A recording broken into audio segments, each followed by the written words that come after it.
Mahalaga ho na bawat Pilipino ay tumatayo, nagsasalita, dahil ang kinabukasan ho natin, hindi na ho siguro ang henerasyon ko, pero yung mga anak at apo ninyo ay napakahalagang paglaban natin ang kanilang kinabukasan.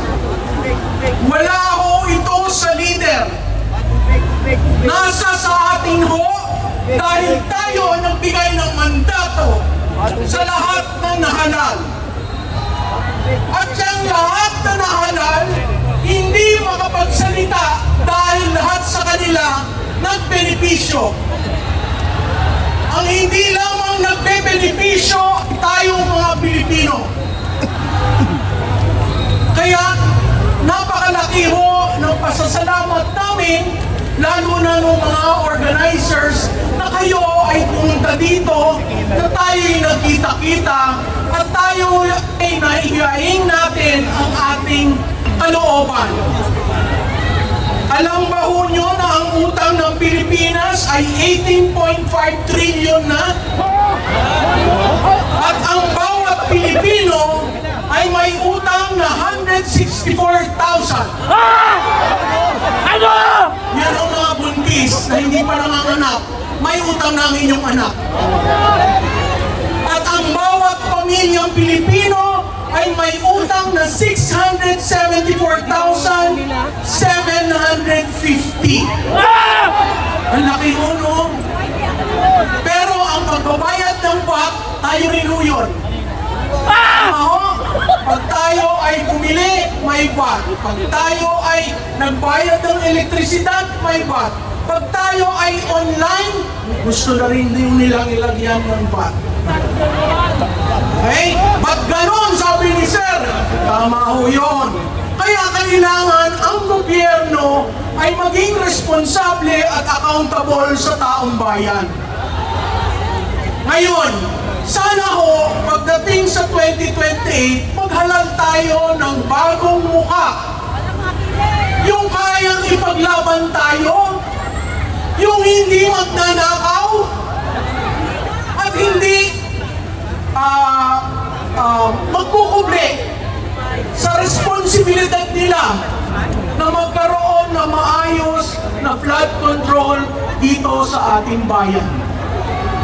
So, hindi na ako magpapakahaba, labanan po natin ang korupsyon. Huwag naman yan, sir. Baka lahat tayo mahuli, no?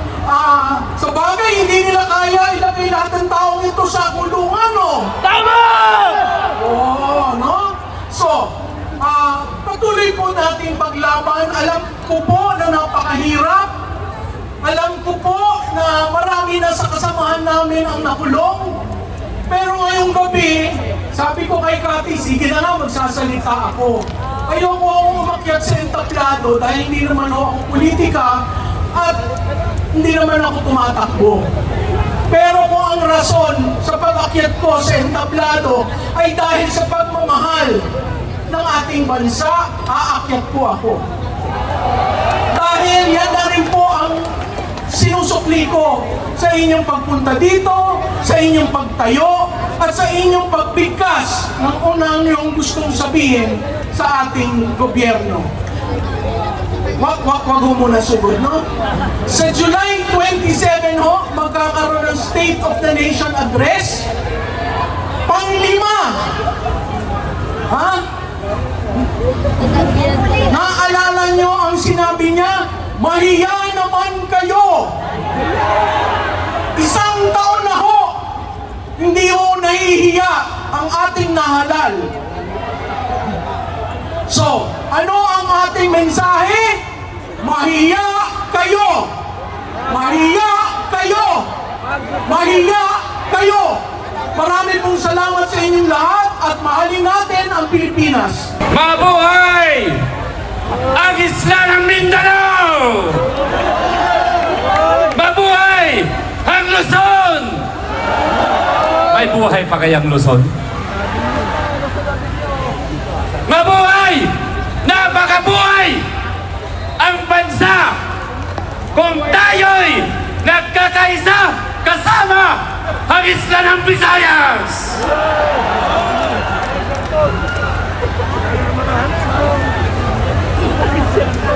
Mukhang tulog kayo rito.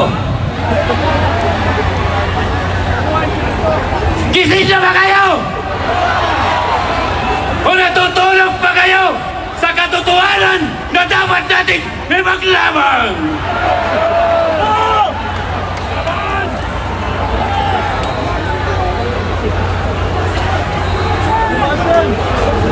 Inaamin ko, isa rin akong genuine na Ilocano. Inaamin ko na ako'y tubong lumalaban sa pagpapago ng sistema ng gobyerno. Pero mukhang hindi pa kayo handa, mga kapatid.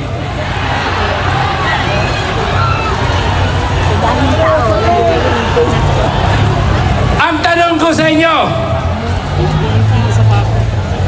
united na nga ba talaga tayo? Handa naman natin ipaglaban ang People's Initiative na genuine.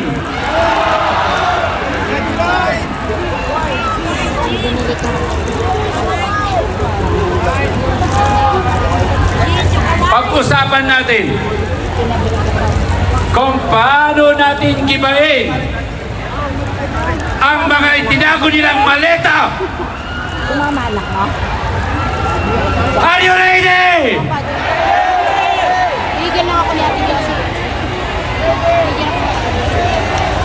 Hanggang sigaw na lang ba tayo? O gusto natin talagang mabago ang takbo ng bansang ito?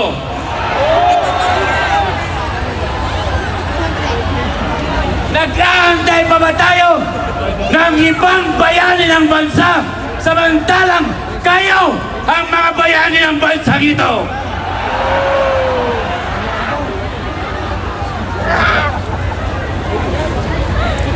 Mahal na kababayan, hindi pa ba tayo pagod sumisigaw? Ayaw ba natin tapusin ang paghihirap ng bawat Pilipino?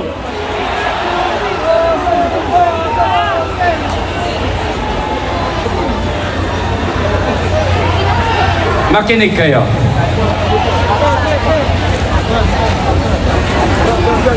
Do we want to troubleshoot the problem of this country? Do we want to stop now and let us start a brand new solution? Pinag-uusapan natin lagi ang problema ng ating bansa. But finally, when Professor Ray Valeros declared that we should start talking the solution of every problem of this country. But how? How are we going to start? Are we just keep talking and talking and talking without nonsense?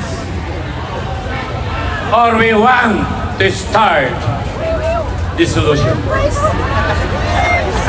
But first, we must troubleshoot the problem that goes by these crocodiles in this country.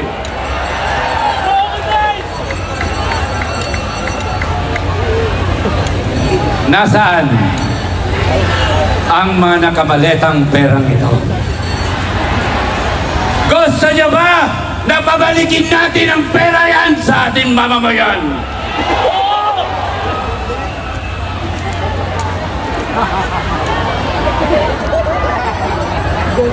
Ngayon, kaya nga po sana lamang po, ibumungkahi ko ito. Handa ba kayong sumuporta? Are you ready? Bakit? Makinig kayo maigi.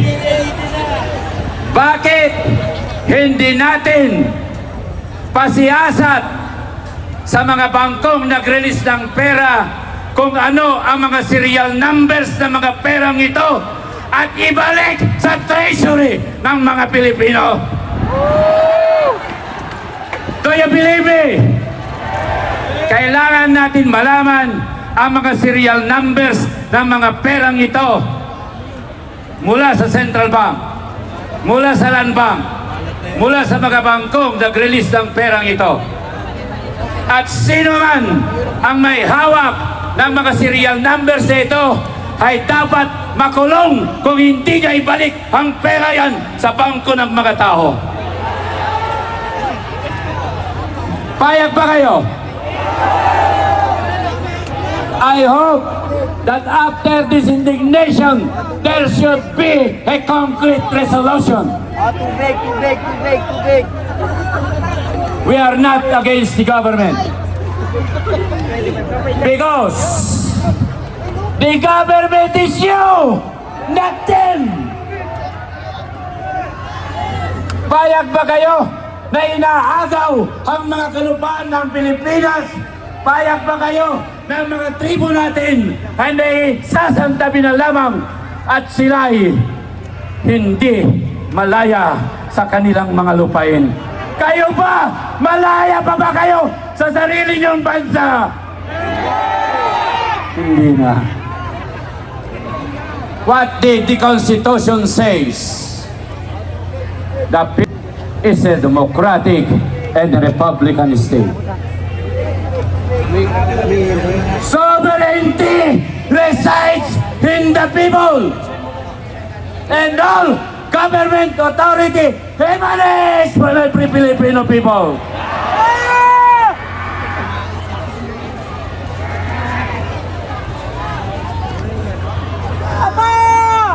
Civilian authority is the most powerful mandate of the Constitution, not the administration.